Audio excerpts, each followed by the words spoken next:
The sun had barely begun its crawl over the jagged horizon when the town of Red Ridge stirred awake. Dust swirled lazily through the empty streets, catching the light like gold powder, and the wind carried the faint aroma of horse sweat, gun oil, and dry sagebrush.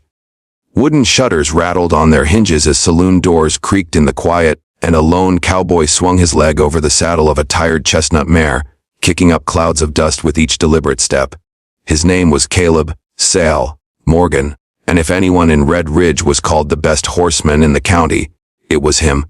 He was tall, lean, with the kind of rugged face only carved by the sun, wind, and years of riding the open plains could give. His hat was tilted just so, shadowing eyes as sharp as hawks, and his spurs jingled like a warning wherever he went. Yet today, even Cal felt the tension in the air, like a storm waiting to break. Out on the northern ridge, near the cliffs where the canyon dropped like jagged teeth into the valley, a sight had been drawing crowds for weeks. A horse, black as midnight, mane untamed, eyes wild as fire, had been spotted running alone, a creature no cowboy could bring in. Rumors swirled like tumbleweeds. Some said the horse was cursed, a spirit of the plains. Others swore it was the offspring of the wildest mustangs that had once roamed unchallenged across the frontier. Cal had tried. He'd tried every rope trick, every coaxing whisper, every daring chase along the cliffs and across the mesas. But every attempt ended the same. The horse would rear, kick, and vanish like smoke in the wind. Even the county's top wranglers, men who had tamed horses that could throw a man like a rag doll, had failed. Red Ridge buzzed with the challenge. The saloon's piano had been silent for days, replaced instead with the low hum of anxious speculation. Every man in town who called himself a cowboy had stopped by the ridge, hoping to be the one to claim the beast. And yet none had succeeded. As Cal rode toward the ridge that morning, he spotted the usual crowd of onlookers. Rough men with squinting eyes, women with laundry in hand, kids hiding behind wagons, all craning their necks for a glimpse of the impossible. He dismounted silently, leaving the chestnut mare tethered to a post, and surveyed the landscape. The horse was there, as if it had known he was coming, its black coat gleaming in the rising sun, muscles coiled like a spring ready to snap. Its ears flicked, nostrils flaring, and a tail whipped the air in a warning streak. Cal's jaw tightened. "Easy, girl," he muttered to his mare. "Don't spook now." Not yet. Then the unexpected happened. A small figure emerged from behind a wagon, a boy, no more than 12, maybe 13, dirt on his cheeks, hat too big for his head, eyes bright with defiance. He held a length of rope in one hand, the other clenched into a fist at his side. "Don't," the boy called out, voice small but steady. "He'll throw you. He's too wild." Kyle turned, raising an eyebrow. "And who might you be, little fella? This is no place for—" "I'm Tommy Dawson," the boy said, cutting him off. "And I can do it." The crowd snickered, some jeering, others shaking their heads. A boy against the wildest horse anyone had ever seen. Madness. Cal felt a flicker of irritation. "You don't even know what you're asking for. That horsey, it'll kill you." Tommy's gaze didn't waver. "Then I guess we'll see." A hush fell. Even the wind seemed to pause, carrying the tension across the ridge. The horse snorted, pawed the dirt, and stamped like it was sensing the challenge ahead. Cal studied the boy, thin, wary, hands calloused despite his age, the eyes of someone who'd grown up learning to survive on the unforgiving frontier. There was something in him. Something fearless. "Fine," Cal said finally, stepping aside. "But don't say I didn't warn you." Tommy approached slowly, rope coiled neatly, every movement measured. The horse watched, eyes dark and wild, ears swiveling like twin radar dishes. Most cowboys would have rushed, shouted, or thrown themselves onto the beast with brute strength. Not Tommy. He moved with a patience that made even Cal's chest tighten.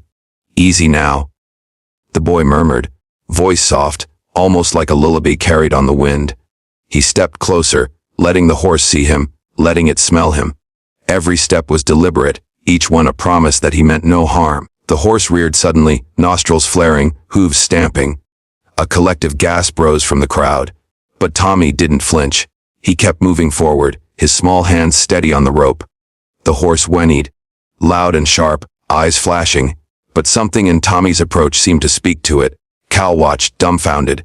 He had seen every trick, every tactic a man could use, and yet, Here was a boy, relying on none of that, just calm, courage, and understanding.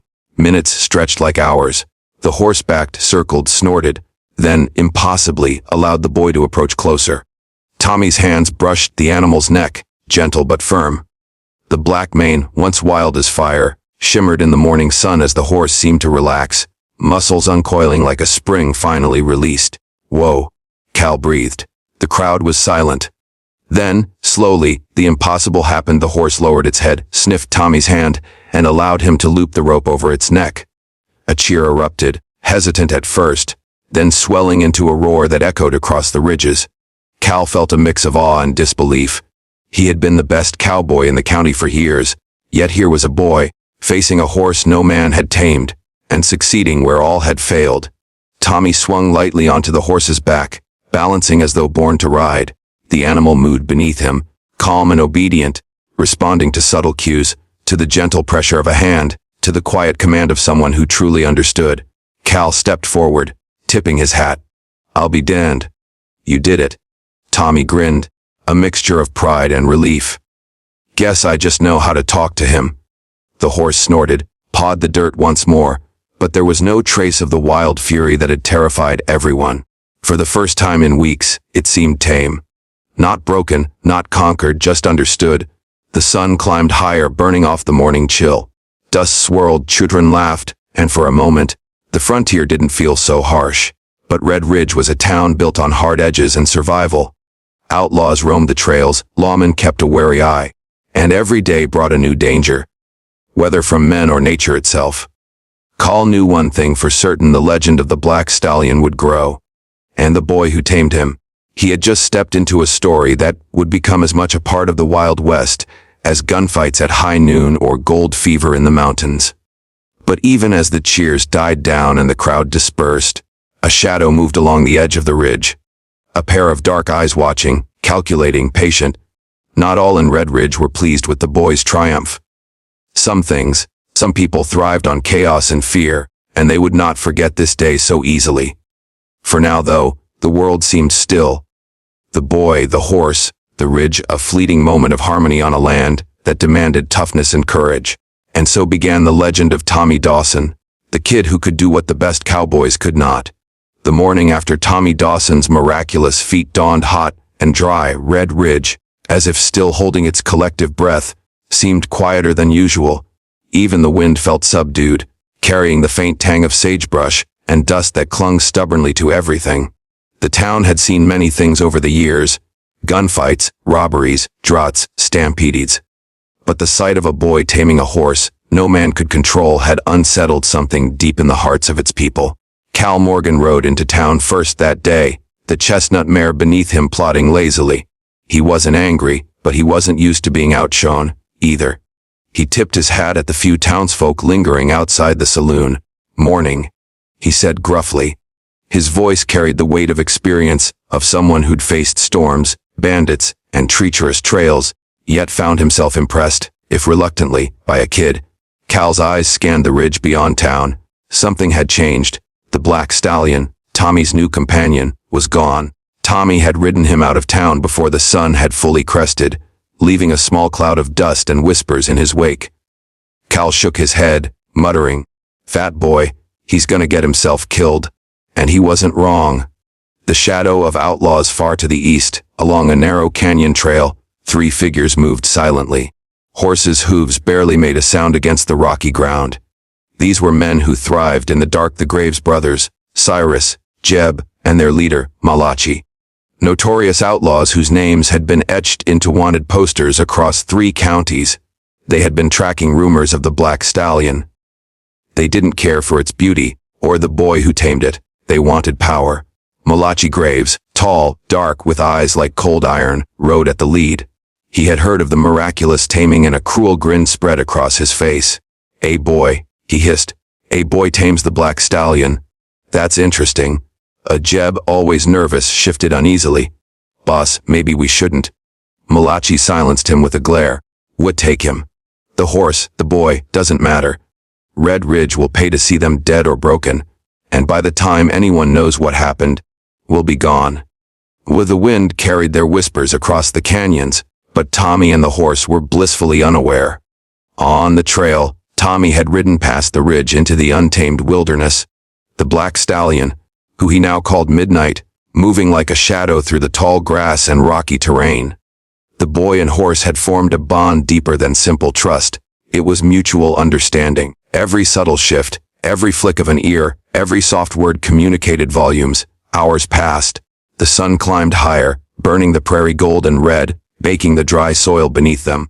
Tommy navigated narrow passes, jagged cliffs, and winding streams, but a nagging sense of unease tugged at the back of his mind. He knew the frontier could be unforgiving, and now, with Midnight at his side, he had to be even sharper. Suddenly, a glint of metal caught his eye. Rifles.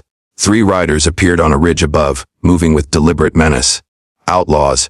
Tommy's pulse quickened. He whispered to Midnight, who responded instantly, muscles coiling, hooves digging into the earth. They ducked behind a boulder, heartbeats pounding in sync. The Graves brothers spurred their horses forward, scanning the terrain. "Think you can run, boy?"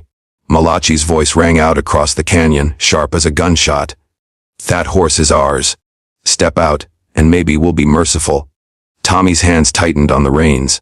He didn't answer. He couldn't. He had to think fast. The chase, the canyon erupted into chaos. Midnight surged forward, hooves pounding rocks and dirt as Tommy leaned low, dodging branches and dust. The outlaws followed, guns ready, shouting threats that carried over the wind. Tommy knew these trails. They could be deadly, sharp cliffs on one side, loose boulders on the other. One wrong move, and it would be over. But Midnight knew them better. The horse leapt over fallen logs, slid through narrow passes, and twisted mid-stride to avoid jagged rocks. They were a unit, boy and horse, moving as one. Bullets whizzed past, kicking up clouds of dirt, but Tommy kept calm. He remembered Cal's warnings. This land doesn't forgive mistakes. But he also remembered the ridge, the calm in Midnight's eyes, and his own stubborn courage. A final, desperate maneuver. Midnight leapt over a narrow chasm, landing with barely a sound. The outlaws cursed, pulling back. Their horses balked at the jump, some losing balance, and Malachi's rage was visible from a mile away. Red Ridge prepares back in town. Word spread of the Graves brothers' pursuit. Cal Morgan organized a small posse himself, the sheriff, and a few trusted cowboys. They couldn't let Tommy face these men alone. Not when the stakes were so high. "We can't wait for them to come here," Cal said, eyes sharp. "We find that boy, we back him, and we do it fast." Sheriff Holden nodded. "Red Ridge may be dusty and small, but we've got grit. Let's make sure those Graves don't leave a trail of bodies behind." High noon. The confrontation came at the edge of the valley. Tommy and Midnight had slowed, hiding behind a rocky ridge as the outlaws closed in. Cal and the posse arrived just in time, guns drawn, dust kicking into the sky. Malachi's grin faltered. "So the town comes to save the boy, huh?" "Cute, not cute," Cal said, voice low, steady. "You're leaving, or you won't leave at all." A tense silence followed, broken only by the wind. Tommy shifted on Midnight's back, eyes scanning, heart hammering. Then, with a roar, the Graves opened fire. Gunfire echoed across the valley, bullets bouncing off rocks, kicking up clouds of dust. Cal and his men returned fire with precision. Tommy leaned low, guiding Midnight between cover points, feeling the horse's heartbeat beneath him. Midnight's muscles tensed, and together they became more than boy and horse. They were survival incarnate. Shots rang out, echoing off the cliffs, and then Malachi made a fatal mistake. Overconfident, he spurred his horse too close to the ridge. Midnight reacted instinctively, darting forward, nipping at the outlaw's flank. He stumbled, and Cal's sharpshooter ended the threat. The remaining outlaws saw the tide turning and fled, leaving Red Ridge, and the boy and his horse unscathed. A legend begins. The dust settled. The sun blazed overhead, casting long shadows across the valley. Cal approached Tommy, tipping his hat. "Kid, you did more than I ever could have imagined." Tommy slid off Midnight's back, hands trembling but face set in determination. "We're just getting started," he said softly, brushing dust from the horse's sleek black coat. Red Ridge erupted into applause, whispers, and wide-eyed admiration. The boy had survived the impossible, tamed the untamable, and faced the outlaws head-on. He and Midnight had become more than a story. They had become a legend. And in the shadows beyond the ridge, Other eyes watched. New dangers, new challenges would come. But for now, Tommy Dawson, the kid who could do what the best cowboys could not, had earned his place in the harsh, unforgiving world of the Wild West. The frontier was wide, wild, and unpredictable, and Tommy and Midnight were ready for it.